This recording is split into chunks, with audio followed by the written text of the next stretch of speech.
We're going to continue on in our discussion about Proverbs. Of course, favorite topic in Proverbs is wisdom. We'll continue that discussion today.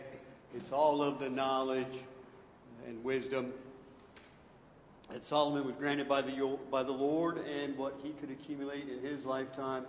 And he's given that back to us in the hopes that we can hopefully not make some of the mistakes that he himself has made. We'll talk about a little of that this morning.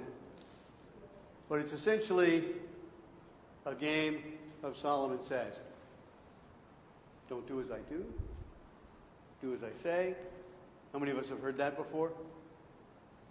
That's sort of the worst command to give your kids, right? Or the worst lesson. Do as I say, not as I do. Because a lot of the knowledge that Solomon is going to share over the next several chapters are things he has done or is doing, and he says they're not right. He doesn't come out and explicitly say that, but there is some projection going on. So today we're going to talk about Proverbs chapter 5. Only 23 verses in it. I've broken it up into 3 sections. We'll talk about those as we move through the lesson. So, what does your Bible say on the top of this chapter?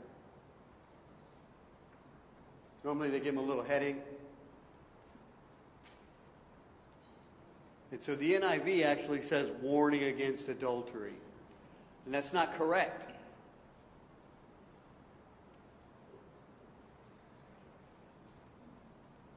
This entire chapter and what some man took away from it was don't commit adultery.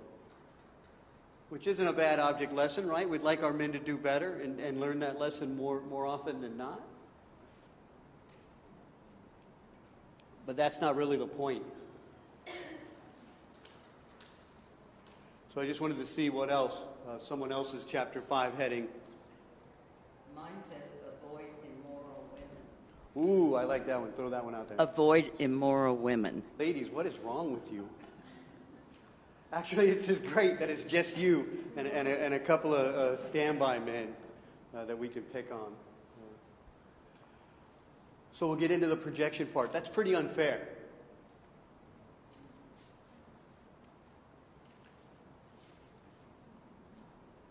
Just remember who Solomon is talking to, and then we'll talk about the wider audience today. I'm not sure they had school for girls when Solomon walked the earth. And so who is he instructing? And who does he continue to reference throughout all of these chapters? He says, my son. Always my son, my son, my son.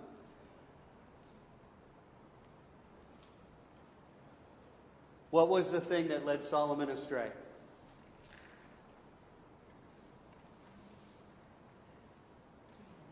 Too many women. Those 500 wives and concubines, or is it 800? 500 wives, 300 concubines? Some stupid number like that. Ray, was it still true in that time that women were property rather than equals? Wasn't it true that women were more property than they were equals? And yes, and we can talk a little bit about that aspect of the law. But a man under 50 walked in, so he can walk around with a microphone.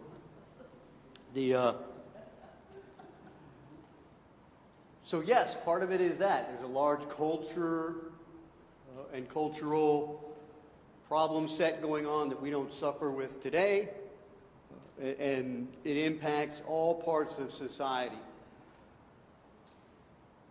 We'll discuss that when we get into the second part of it, but first I want to go ahead and read Proverbs chapter 5, verses 1 through 23.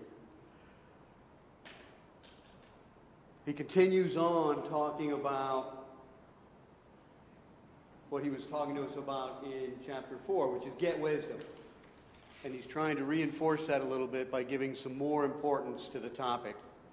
He says, my son, pay attention to my wisdom, turn your ears to my words of insight, that you may maintain discretion and your lips may preserve knowledge. For the lips of the adulterous woman drip honey, and her speech is smoother than oil. But in the end she is bitter as gall, sharp as a double-edged sword. Her feet go down to death, her steps lead straight to the grave. She gives no thought to the way of life. Her paths wander aimlessly, but she does not know it. Now then, my sons, listen to me. Do not turn aside from what I say. Keep to a path far from her. Do not go near the door of her house, lest you lose your honor to others and your dignity to one who is cruel, lest strangers feast on your wealth and your toil enrich the house of another. At the end of your life you will groan when your flesh and body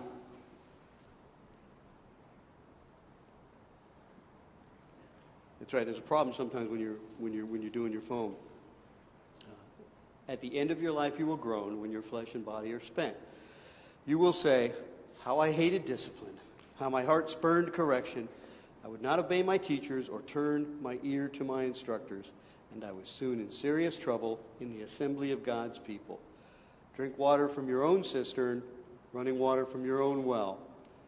Should your springs overflow in the streets, your streams of water in the public squares, let them be yours alone, never to be shared with strangers. May your fountain be blessed, and may you rejoice in the wife of your youth, a loving doe, a graceful deer. May her breast satisfy you always. May you ever be intoxicated with her love. Why, my son, be intoxicated with another man's wife? Why embrace the bosom of a wayward woman? For your ways are in full view of the Lord, and he examines all your paths.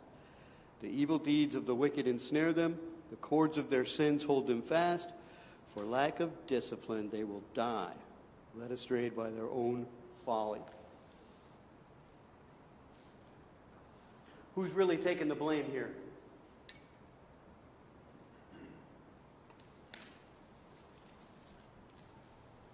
Let me put it this way. So he starts out and he says, okay, I get it. She's cute. That's not the crime. The crime isn't even that she is enticing. The crime is that you, in your lack of wisdom, allowed yourself to be led astray. Man, ladies, you got to go get your husbands. This should just be breaking them off. And they're not even here. You let them go upstairs to teach or something. And so, who does he hold accountable for his father and his mother? He holds David accountable. What did David do? I mean, not a lot, right? Murdered her husband and then went and claimed her from what would and should have been her 1 year of mourning, according to the law. So bad that God did what to their first child? Killed it. Told David, owned it, and said, David, this is you and your fault. This child will not survive. And God kills the child. And then he lets them have Solomon. So who did God hold accountable? David. He is responsible for his actions. Wisdom never allows you off the hook. And that's the beginning of the point that Solomon wants to make when he opens up with these first couple of verses. Pay attention to my wisdom. Turn your ear to my words of insight, that you may maintain discretion and your lips may preserve knowledge. This is about you and your faults and your sin and your responsibilities, my son, is what he is saying.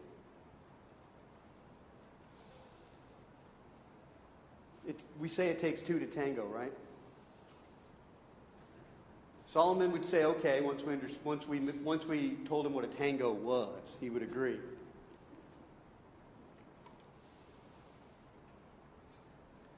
But he would own each of those persons responsible for their actions within the dance, which is fair.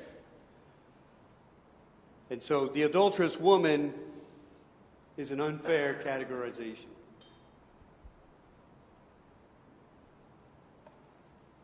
This is about adultery in general. His audience just happens to be young men. Just change my daughter for my son in the chapter, and that is what he would also tell the ladies. Ladies, be careful out there. Men are scoundrels, things not to be trusted. They're sometimes the beasts, and they own all the economic cards. So choose wisely. Why does God say, or why does Jesus say God allows divorce? And he is talking directly to men, and he addresses the men because you are sometimes and you required it. You wanted this thing, not God.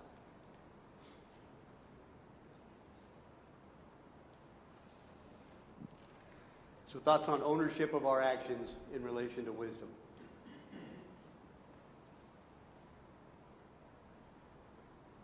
You can hear it in a person's apology. Within the first 5 seconds, you'll know whether or not they have wisdom. Because what's the apology you want to hear? There's the thing I have done to you for which I am sorry. I own that I did this thing, and I will do this to make sure it doesn't happen again. That's perfect apology, right? Most people break it up into 5 areas, but it's really just those 4. I own my action. I am sorry to you for my action. No excuses for it. These are the actions I will undertake to make sure I don't do this again in our relationship. And let's move forward. The 5th one is usually they ask you to forgive them. I'm not interested in that, frankly. I'd jump that one down. If I give you the right apology, my hands are clean. You don't have to accept it. My task was to give it.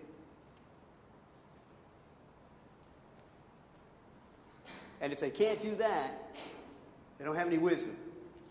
They're still looking for ways to squirm off the hook, right? Who's the person you probably most apologize to in your life? And your spouse. Right? Because this is an easy class, right? The answer is my spouse. Acceptable would have been Jesus. Number 2 answer. Probably number 1, but there you go. Because you deal with them the most. Who do you have the most friction with in your life? Just in the actions of living. People you live with. Yeah, the people you live with, right? That's why our brothers and sisters frustrate us so much when we're young and under the same roof. People don't always act the way we expect.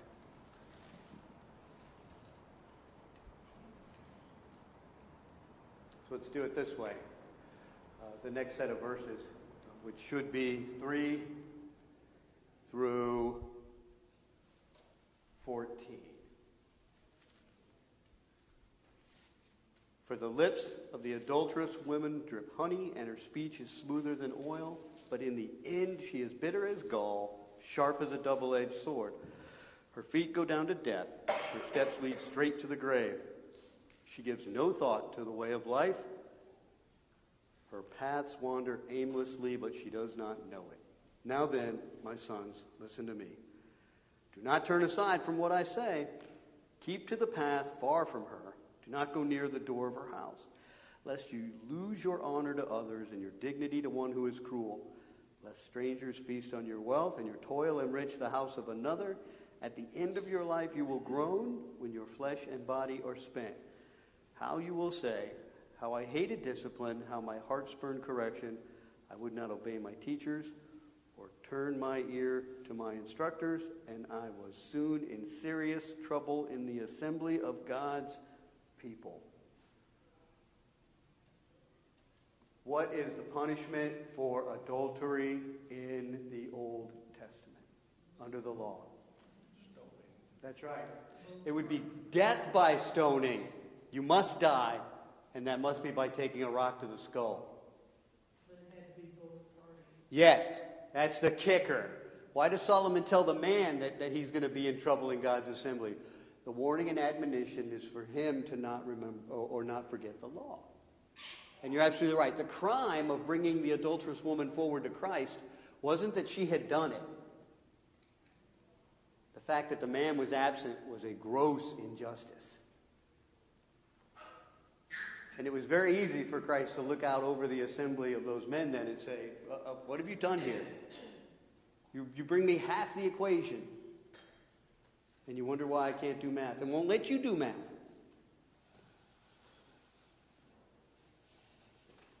Chances are she was a random woman plucked out of the crowd, thrown at his feet under a false accusation. There's a good percentage of that, sir. So Ray was, I guess I'm trying to think about the definition of adulteress. Okay. And whether or not, am I not on? I'll try to talk louder, Ray. Use your big boy voice. Was this prostitution, or was it another man's wife? And or just an unmarried woman? Yes. Yes. All And three? yes. And any of the above? Yes. Solomon doesn't make a distinction. He hints at certain times that it's different things. And that carries out throughout the text. And so he's actually covering all three bases. And so she's an adulterous woman when she comes to him, and he mentions that some other man's house is going to take over your money. Okay? If she's married and you commit adultery with her, under the law, there's also a fine for that. It's a hefty fine because you've ruined a thing. And if she is a prostitute, now we're talking about her coming out and her using beguiling words and all of those things to entice him away. And if she's just some random girl and it's not her fault, then you are still under the law for what you are about to do, man. So it's not really relevant to me, the man in this situation, the son, as to what her status is. In the same way for you, there are no ladies, there are no excuses for you also likewise. It's adultery. Conditions set aside, it's adultery. And it's no good for anybody, right? Have you ever known an adulterous woman? Or an adulterous man? My wife wouldn't let me. Wow! Good answer. All right, so you know what Gail said was that rocks wouldn't let him know any. That's a great answer. You're allowed to protect your relationship. You should be protecting your relationship. And there might be relations that you question within that relationship with others. It's always weird when a former ex-girlfriend pops up out of nowhere, right? Like whack-a-mole. It's like, why are you talking to me on Facebook? Why are you? Somebody in that relationship needs to just whack that mole back down. All right? So Solomon says it's a lack of wisdom and understanding. I've never seen adultery in a relationship turn out good. Good in a relationship being defined as strengthening the bonds of that relationship. I read about it on the internet like it's a thing that happens. I have never seen it. So I question those stories. It's a good place to write fiction. It is. The internet's a great place for fan fiction of any type. Because there's a betrayal that has to be forgiven, which sometimes can't be. And there are condition sets in the law in which it doesn't have to be. You can end a relationship, you can end a marriage under the law for certain conditions. And adultery is not only one of them. Most of the law that is written about ending a marriage is to protect the woman. And so if the husband doesn't meet his financial obligations, doesn't meet his moral obligations, doesn't meet his leadership obligations, doesn't meet his physical obligations to her, she can go to the elders and say, he's not doing this. And they can release her. And by the way, this is where alimony begins in the Bible. Because he's still required to meet those requirements. The law is incredible if you ever dive deep into it.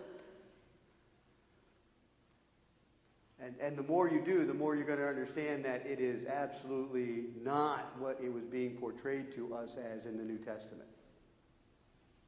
And that's why they developed all these lines of text to help them get around it. Men not wanting to meet their obligation in their relationships and business transactions, and how they'll be punished for it, might be the subheading of the law.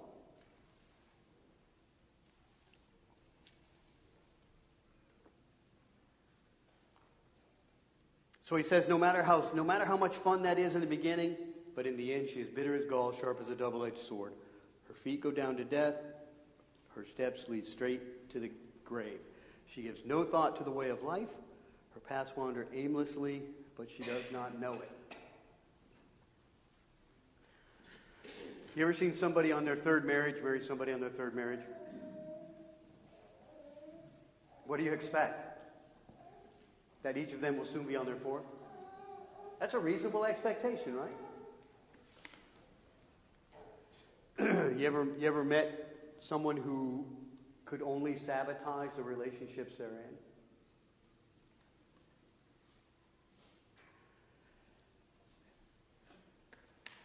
Have you ever met someone who just likes to break up relationships of others? I knew a girl like that, decades ago, a girl like that. If she thought that somebody was happy in their relationship, she would actively try to destroy it. Weird personality flaw to have. Because none of this ends up right.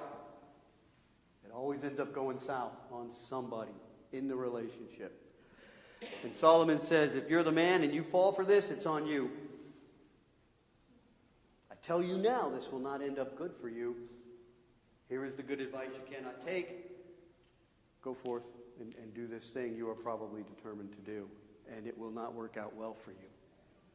And so he is asking them not to make this decision in advance. Do not put yourself in positions where your relationship is threatened. That might be the lesson. So how do you do that? I think a dream world would be a world in which, and when I say man, I mean capital M-A-N, all of us collectively, our race. A dream world, the perfect world, the world God would want for us is a world where every man treats every other man's dignity as his own. And we guard each other. And then no one would be out there shopping for someone else's husband or someone else's wife. They'd be looking for the relationship they have, and stay focused on that. I've never met anyone who cheated tell me that they considered how that would affect the other person before they did it. They're just wandering in their emotions toward this event. So Solomon says, don't do that. Guard yourself. Guard your heart. That was what he said last chapter, right? Guard your heart, and you will do well, my son. Who is your obligation to in this instance in regards to the opportunity to be adulterous? My obligation is to Denise. And when the women come, and they do, they come. You guys, some of you older ladies will remember. You remember the movie where Gene Kelly smashes that grapefruit in the girl's face over breakfast because he's upset with her? It's a classic movie moment. That's what I want to do to somebody who tries to get involved or put themselves in my relationship. Because my commitment is to my vows and to my God toward her. Right? That's what you want, ladies, men.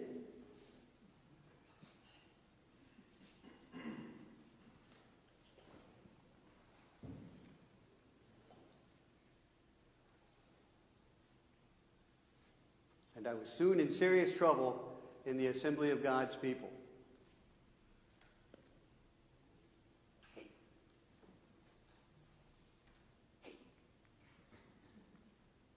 Some days. Oh, that's why.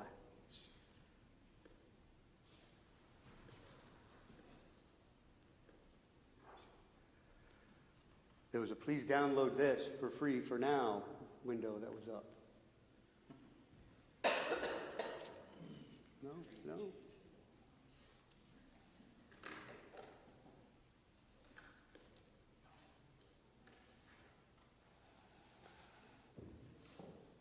He continues with that thought. He says, drink water from your own cistern, running water from your own well.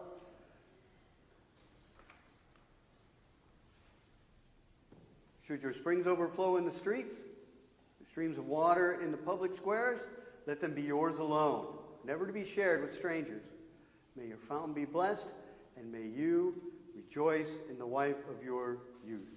A loving doe, a graceful deer, may her breast satisfy you always. May you ever be intoxicated with her love.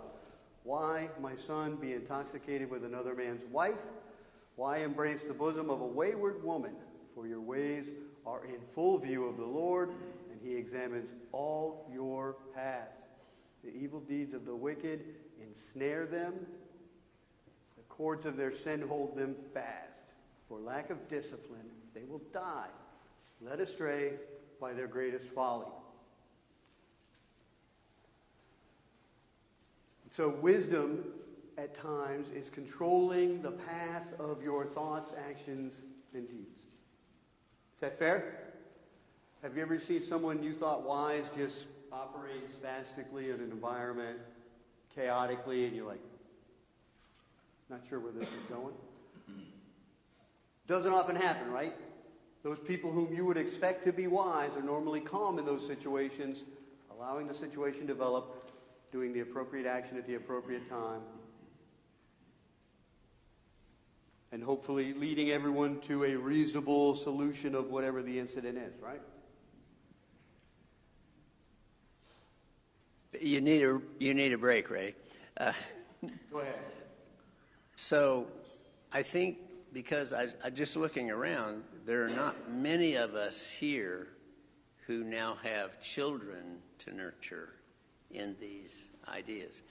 Who, as a teenager, even in the church, read the Proverbs? It's up to, I think, parents and perhaps grandparents to be the role model for seeing to it that our young people know this and understand it. And Bonnie and I night before last, I guess, watched an old Doris Day movie. I'm thinking those days are gone when goodness is a role model, but it was the one where, she's in a shipwreck, missing for 5 years. He decides to remarry. She shows back up. But the interesting thing is that her husband, who's now married to 2 women, is on his honeymoon night with the second woman, spends the entire movie avoiding the second woman, so that he remains true to his first wife, who he just realizes after 5 years has reappeared. We don't get those kinds of role models anymore. Yeah. You have to create them in your life. You're absolutely right. It's our obligation. So I try to do that with my children. So when I summarize relationships to them from Proverbs, my response to them was always, find someone whose morals and values are greater than your own. I think that if both people believe that, they constantly think that they've won a better person than themselves, and they are striving to be a better person for the other.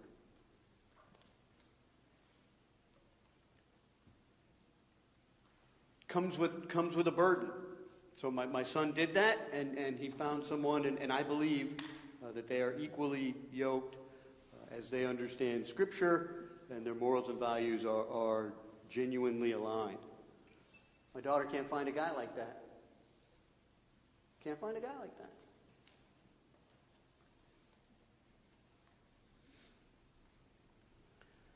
But that was the best statement I could come up with them in regards to finding a spouse. That was the only criteria I gave them. I didn't care about their financial status. I didn't care about any other thing. Find someone whose morals and values are greater than your own. And when you do, marry them. And you will have one less thing in your life that you have to worry about. Worrying about your marriage is exhausting. You shouldn't have to. So that was the only lesson I could give them. By the way, there are no examples of that in their lives other than me and Denise. We come from a family of train wreck marriages.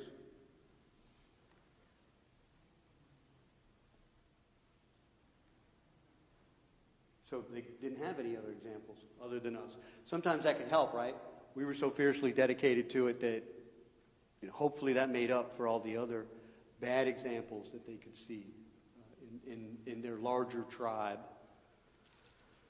And we would talk about the reasons and whys. Why some marriages don't work, why some do. Absolutely our obligation. Would have been wonderful to have grandparents along for the ride who could have helped. We weren't blessed like that. But the question to each of you from Fred is fair. How are you going to do this? You need to think through it. Life is happening, right? Every day. Mickey's hands are moving, and we're getting one day older, and so are the littles. And it cannot be a sit-down moment. Hey, let's have the talk about marriage. There is no the talk about marriage. It's demonstrated daily. And they see it in the world around them. And so you have to come alongside that understanding and learning and guide, guard, and direct it. Not so easy being a parent when you consider the burden, huh? That's why only the young do it.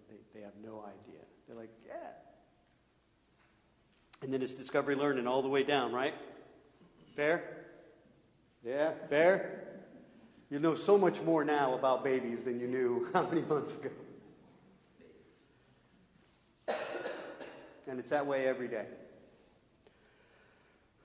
So Solomon says, if you have a foundation in wisdom, and the foundation of wisdom is a fear of the Lord, and a knowledge and understanding of his wants and desires for you, and an understanding of the definition of righteousness in the eyes of God, then wisdom is doing those things daily that God would have you do in every situation you find yourself. And God is very clear in Leviticus, Numbers, Deuteronomy, of how seriously we are supposed to take our parenting and commitment to marriage functions in our lives. You couldn't be stoned for everything in the Old Testament, but you could be stoned for shattering the one thing that reverberates through the tribe like lightning: breaking covenant marriage vow. Because it destroys more than just that couple, doesn't it? It has reach because people take sides. Usually the person you're related to is more right than the person you're not related to emotionally.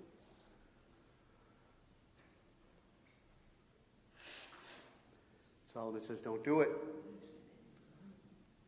Stay focused on the reason for which you were married. Stay focused on the person you chose to marry, you chose to be married to, and the reasons for which you chose that. Why is that so hard?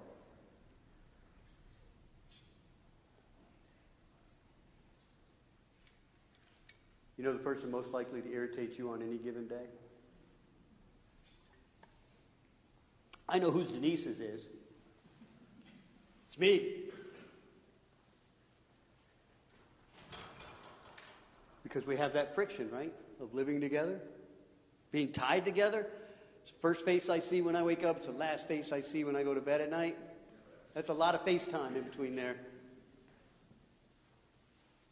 Especially when I retire coming up and I've got nothing else to take up my time.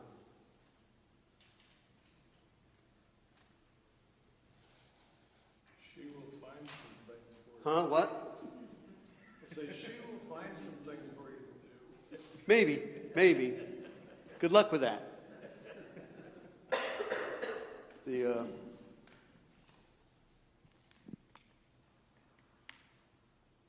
So he says, guard yourself, guard her, and guard your relationship. And if you spend your time doing that, where did you find the time to look elsewhere? Whenever you're doing one job that requires all of your attention and you look up and hours have passed, did you realize it? No, I was focused on that task. Thus, that should be your marriage. If you're focused on that every day as the most important aspect of your life,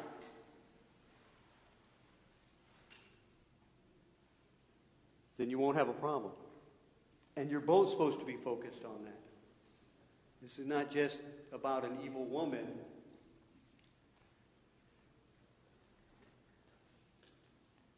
So you have to find somebody who's as committed to that as you are. By the way, Solomon ain't that guy, is he? There's a lot of projection going on in these words of his. He's the problem.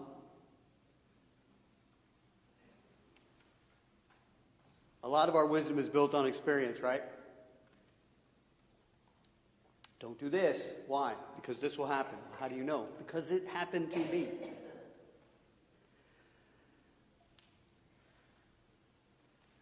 Do you think Solomon knew he'd been led astray?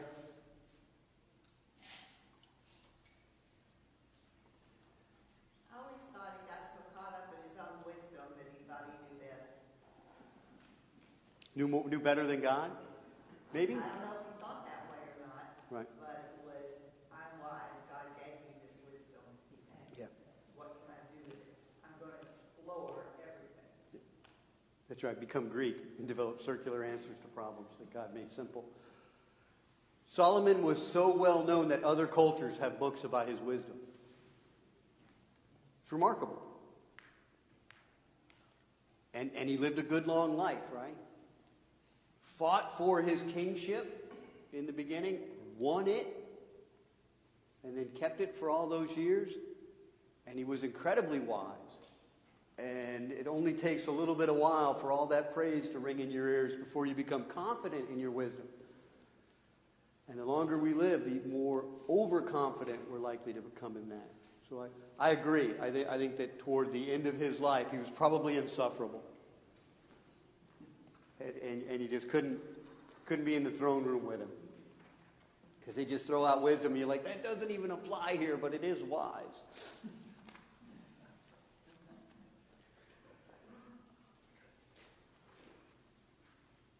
So some of this must be projection. He knows what's going on in his own household. He knows what's going on amongst his own sons and daughters. He knows what's going to happen to the kingdom. David was told, because of this thing you have done, I will rip the kingdom from your hands. But not from your hands, from the hands of your son. He will rule all of his days. And then the kingdom will be torn from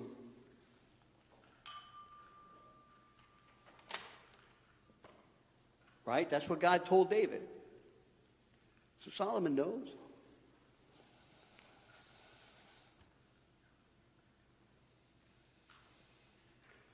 So he's just trying to get us all to a point where we can do the best that we can with our limited knowledge and understanding of the Lord. And there is a reason he is staying narrowly focused and fixated on this topic of relationships. It's really what the last 4 of the 5 chapters have been about. And the next 2. Why is he focused like a laser on relationships? Seems to be the sum of his wisdom.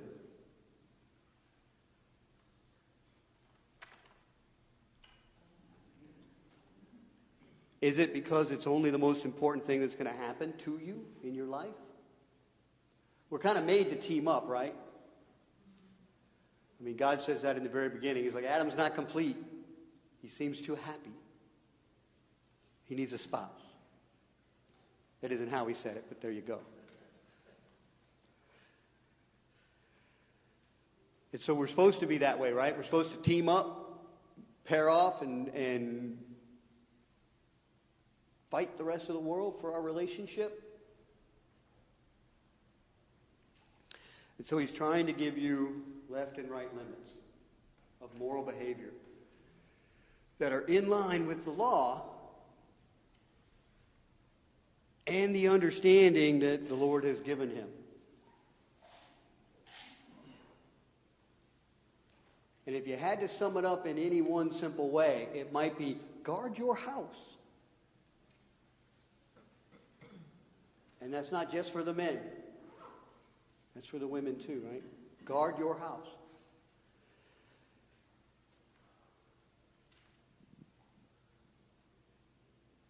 If you stay focused on that, you won't have any time for any other mischief or miscreant behavior.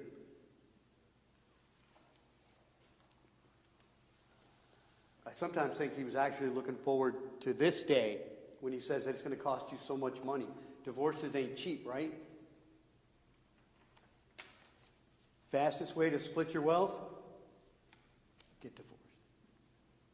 Second fastest, right? The first way would be go ahead and invest in crypto, but if you want to split your wealth, go ahead and split your family, right? And just bad things happen. It's not worth it. It is unwise, is what Solomon is telling you.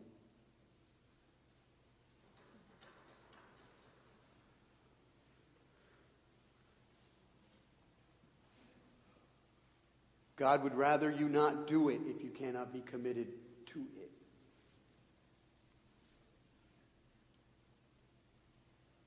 It's okay to be single, right? Peter says, I would rather that you could, if your first love was God.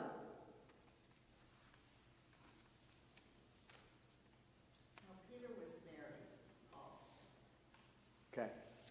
Maybe Peter did say that, even though he was married. No, I'm kidding. Well, Paul was single. That's right. And Paul, and you're correct. And Paul says, if you can do this thing, do it. If you can't, and you want to be married, then do that.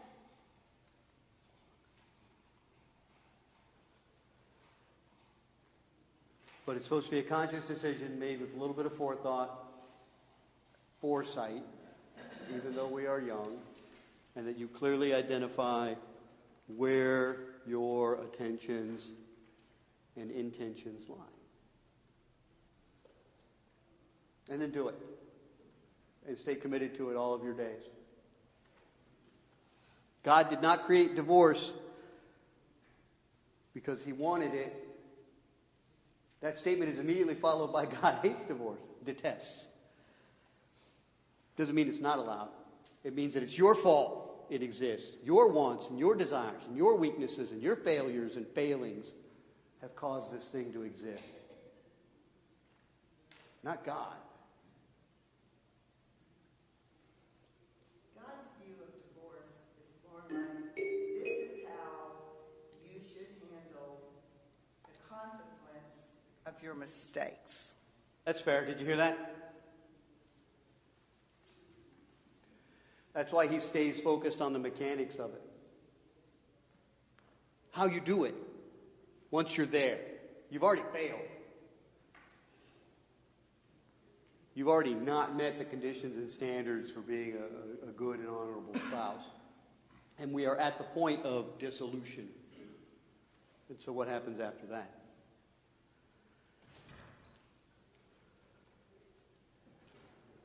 Wisdom is guarding your relationship.